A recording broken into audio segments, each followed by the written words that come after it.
Taskin Lucknow super জায়ান্টসে আর cutter master Kolkata night রাইডার্সে। অনেক যদি কিন্তু থাকলেও খুলে যাচ্ছে দুই টাইগার পেসারের আইপিএল খেলার দ্বার। কারো পৌষ মাস তো কারো সর্বনাশ। মূলত চ্যাম্পিয়ন্স ট্রফিতে বেশ কিছু পেসারের ইনজুরি কপাল ফেরাচ্ছে তাসকিন মুস্তাফিজের। এবারে আর বাদ সাধবে না, বরং আশার রাস্তায় দেখাচ্ছে বিসিবিও। বড় বড় ফ্রাঞ্চাইজি টুর্নামেন্ট যেমন আইপিএল, পিএসএল কিংবা বিগ ব্যাশে বাংলাদেশি প্লেয়াররা যদি সুযোগ পায় তবে পুরো সিজনে এনওসি দিতে পারে বাংলাদেশ ক্রিকেট বোর্ড।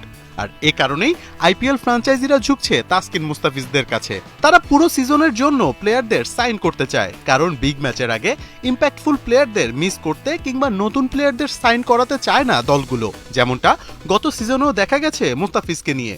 চেন্নাইয়ের হয়ে 14 উইকেট নিয়ে দারুণ ছন্দে থাকা ফিসকে দেশে ফিরতে আসতে হয়েছে জিম্বাবুয়ের সাথে খেলার জন্য। বিভিন্ন সূত্রের খবর, তাসকিন ও মুস্তাফিজের এজেন্টদের সাথে কথা চালিয়ে যাচ্ছে লখনৌ এবং কলকাতার এজেন্টরা।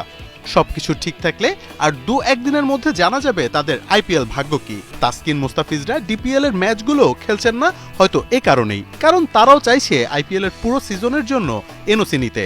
তবে তাদের সামনে এনওসি নিয়ে বড় বাধা হতে পারে বাংলাদেশের পাকিস্তান ট্যুর।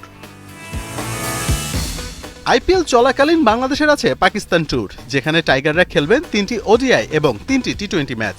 সাদা বলের ক্রিকেটে তাসকিন এবং মুস্তাফিজ টাইগার পেস লাইনআপের নেতা এবং অন্যতম ভরসা।